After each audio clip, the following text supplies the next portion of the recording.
یہ جو لفظ ہوتے ہیں نا، ان لفظوں میں جادو ہوتا ہے، ان لفظوں میں ایسی طاقت ہوتی ہے، وہ طاقت دنیا کی کسی بھی چیز میں اللہ نے نہیں رکھی۔ دیکھیں نا، 4 چیزوں کو دنیا کی طاقت کہا گیا ہے، آگ ہے، پانی ہے، ہوا ہے، ہیں جی، اور لوہا ہے۔ ان 4 چیزوں کو کہتے ہیں کہ دنیا کی ہر طاقتور چیز ان 4 چیزوں سے بنی ہے۔ لیکن ان ساری چیزوں سے زیادہ طاقتور جو چیز ہے وہ الفاظ ہیں، ہیں جی۔ جو انسان اللہ رب العزت کو خوش کرنے کے لیے بھی الفاظ ہیں، اللہ کے رسول صلی اللہ علیہ وسلم کے اوپر جو درود ہم پڑھتے ہیں یہ بھی الفاظ ہیں، ہیں جی۔ جو ہم دعائیں مانگتے ہیں یہ بھی الفاظ ہیں، جو ہم شکر کے کلمات کہتے ہیں یہ بھی الفاظ ہیں، ہم کسی سے محبت کے چند الفاظ کہتے ہیں یہ بھی الفاظ ہیں۔ اب ان الفاظوں سے ہم کیا ہوتا ہے کہ ہم اللہ کے قریب ہو جاتے ہیں، ہم لوگوں کے قریب ہو جاتے ہیں، ہمارے اندر خوشیاں پھیل جاتی ہیں، معاشرہ ٹھیک ہو جاتا ہے۔ تو لفظوں میں جادو ہوتا ہے، اس لیے جو الفاظ جو ہوتے ہیں یہ مثبت اثرات بھی رکھتے ہیں اور یہی الفاظ منفی اثرات بھی رکھتے ہیں۔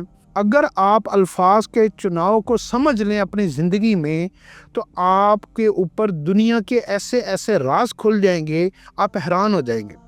لیکن بدقسمتی یہ ہے کہ ہم ہر لفظ کے اندر جب تک ایک آدھا لفظ منفی نہ بول دیں ہمارے دل کو تسلی نہیں ہوتی، اور وہی ہمارا امتحان ہے۔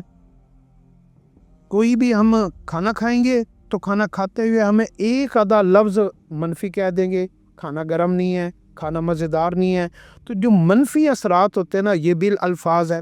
ایک صحابی آئے اور صحابی نے آ کے عرض کیا، اے اللہ کے رسول، آج میری شیطان سے ملاقات ہوئی ہے اور اس ملاقات میں اس نے مجھے ایک ایسی بات بتائی ہے جس نے مجھے پریشان کر دی ہے، میں اس کی تصدیق چاہتا ہوں۔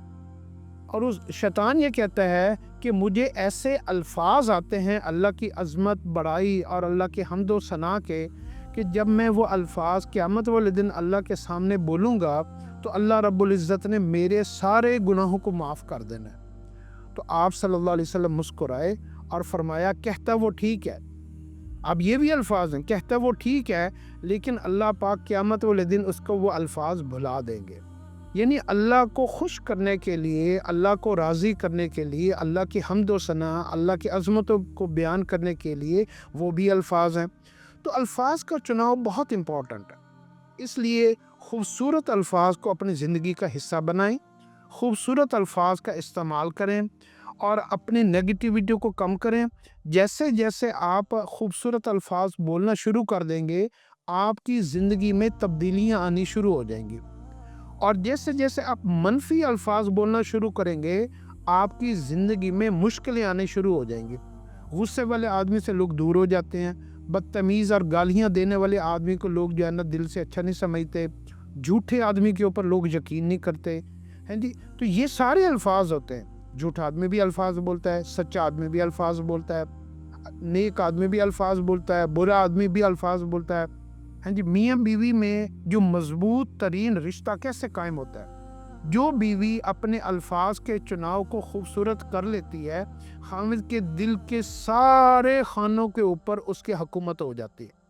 اور جو بیوی الفاظ کے چناؤ میں غلطی کر جاتی ہے، جو دوست الفاظ کے چناؤ میں غلطی کر جاتا ہے، جو مالک ملازموں کے ساتھ الفاظ کے چناؤ میں غلطی کر جاتا ہے، ہاں جی، جو ملازم اپنے مالک کے ساتھ الفاظ میں غلطی کر جاتا ہے، وہ کیا ہوتا ہے؟ دوسروں کی نظروں سے گر جاتے ہیں۔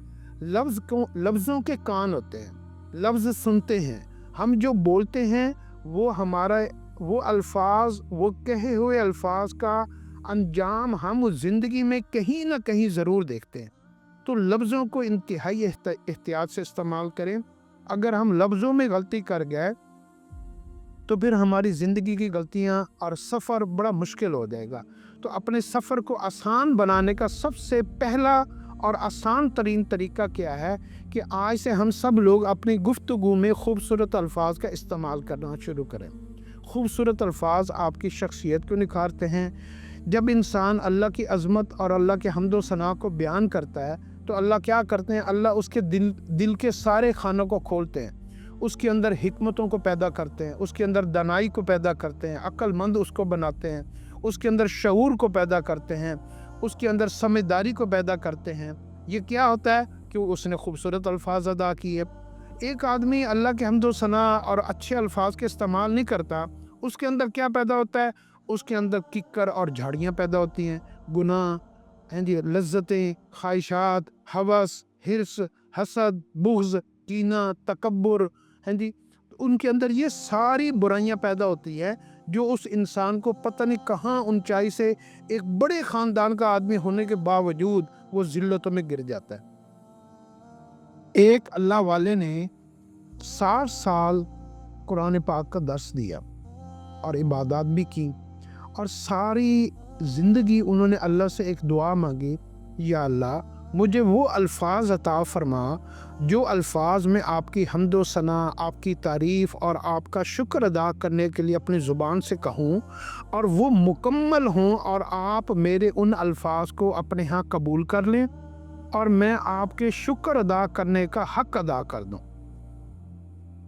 تو 60 سال کے بعد جب ان کی زندگی کا انتقال ہونے لگا تو کچھ دن پہلے ان کو خواب آیا، تو خواب میں ان کو کسی کہنے والے نے کہا کہ تم جو ہے جب اللہ کی حمد و ثنا کرنے کے لیے پورا لفظ الحمدللہ رب العالمین کہو گے تو ایسا ہے جیسے تو نے اللہ کا پورا مکمل شکر ادا کر دیا۔